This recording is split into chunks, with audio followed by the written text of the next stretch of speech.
सत्संग का चमत्कार। एक बार की बात है, एक बहुत बड़ा चोर था।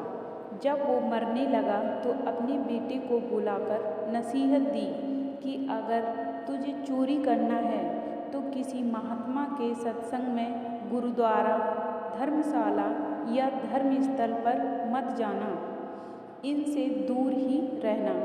और दूसरी बात, अगर पकड़े जाओ तो मानना नहीं कि तुमने चोरी की है, चाहे कितनी भी मार पड़े, मानना नहीं कि तुमने चोरी की है। लड़के ने कहा कि जी, सत्य वचन, मैं ऐसा ही करूँगा। इसके बाद वह चोर मर गया और लड़का रोज रात को चोरी करता रहा। एक बार उस लड़के ने चोरी करने के लिए किसी घर में ताले तोड़े।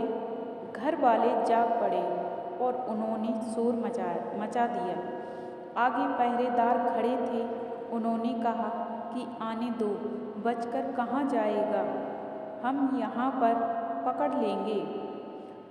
अब इधर घर वाले खड़े थे, उधर पहरेदार। चोर जाए तो जाए किधर। खैर, किसी तरह वो बचने के लिए वहाँ से भागा तो रास्ते में एक धर्मशाला पड़ती थी।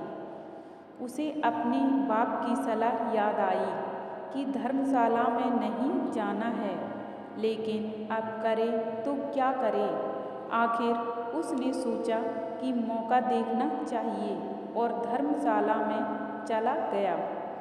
बाप का आज्ञाकारी बेटा था। उसने कानों में अपनी दोनों उंगली डाल ली कि सत्संग के वचन कानों में ना पड़ जाएं। हमारे पिता ने मना कर रखा है कि सत्संग में नहीं जाना। तो उसने कानों में अपनी दोनों उंगली डाल ली कि सत्संग ना सुन पाएं। अब जो हमारा मन होता है, अड़ियल घोड़े की तरह होता है। इसे जिधर से मोड़ो उधर ही जाने लगता है। कानों को बंद कर लेने पर भी चोर के कानों में यह वचन पड़ गए कि देवी देवताओं की परछाई नहीं होती। वहाँ पर सत्संग चल रहा था और उसने कान बंद कर रखे थे। फिर भी उसके कान में थोड़ी सी आवाज़ आई कि देवी देवताओं की परछाई नहीं होती। उसके मन ने कहा कि परछाई हो चाहे ना हो, मुझे क्या। फिर मैंने यह वचन जानबूझकर तो नहीं सुने, अनजाने में सुन लिया।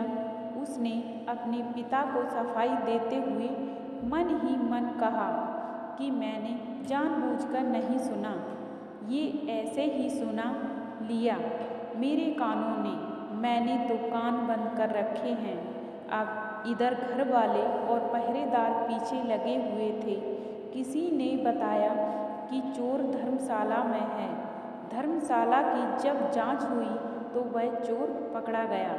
उस चोर की सिपाहियों ने बहुत पिटाई की, लेकिन वह नहीं माना कि उसने चोरी की है।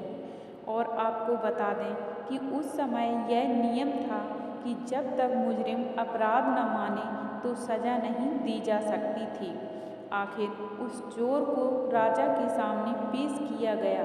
वहाँ भी खूब मार पड़ी, लेकिन चोर जो था कि मानने को तैयार ही नहीं था। उसने अपने पिता से वचन ले रखा था कि कितना भी मार पड़े, मानना नहीं कि हमने चोरी की है।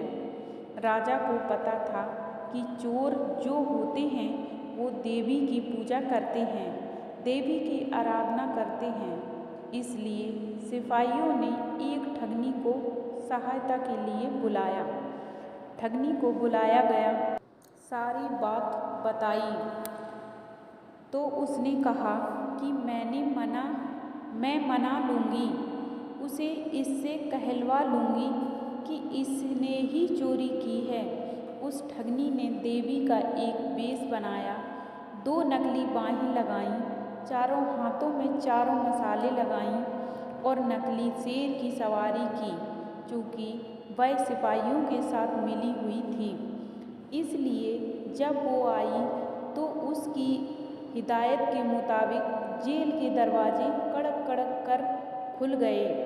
पहले से सब तय कर रखा था कि देवी जब आए जेल में सारे दरवाजे अपने आप खुलते जाएं। ऐसे ही हुआ। और जब आदमी किसी मुसीबत में फंस जाता है तो अपने इष्ट देव को ही याद करता है। इसलिए चोर भी उस समय देवी की याद में बैठा हुआ था। अचानक से दरवाज़ा खुल गया और अंधेरे कमरे में एकदम रोशनी हो गई और ठगनी जो देवी का रूप बनाए हुए थी, देवी के रूप में ही एक खास अंदाज में कहा, देखो भक्त, तूने जो मुझे याद किया और मैं आ गई। तूने अच्छा किया जो तूने चोरी नहीं बताई। तूने अगर चोरी की है तो मुझे सच सच बता दे, मुझसे ना छिपाना। मैं तुझे फौरन आज़ाद करा दूंगी। यहाँ से चोर देवी का भक्त था। अपने इष्ट को सामने खड़ा देखकर बहुत खुश हुआ। मन में सोचा कि मैं इसको सच सच बता दूँ। अभी वह बताने के लिए तैयार ही हुआ था कि उसकी नज़र देवी की परछाई पर पड़ गई। उसको फौरन सत्संग का वचन याद आ गया कि देवी की परछाई नहीं होती। उसने देखा कि इसकी तो परछाई है। समझ गया कि यह देवी नहीं है, हमारे साथ छल हुआ है। यह सोचकर वह रुक गया और बोला कि माँ, मैंने चोरी नहीं की है। अगर मैंने चोरी की होती तो क्या आपको पता न होता? आप तो सर्वव्यापी हैं, आप तो सब जानती हैं।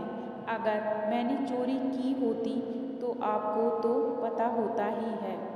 मैंने कोई चोरी नहीं की है। अब ठगनी के कहने पर जेल के बाहर बैठे सिपाही चोर और ठगनी की बातचीत सुन रहे थे। उनको और ठगनी को विश्वास हो गया कि यह चोर नहीं है। अगले ही दिन उन्होंने राजा से कह दिया कि यह चोर नहीं है और फिर राजा ने उसको आज़ाद कर दिया। जब चोर आज़ाद हुआ तो सोचने लगा कि जब सत्संग का एक वचन सुना तो जेल से छूट गया।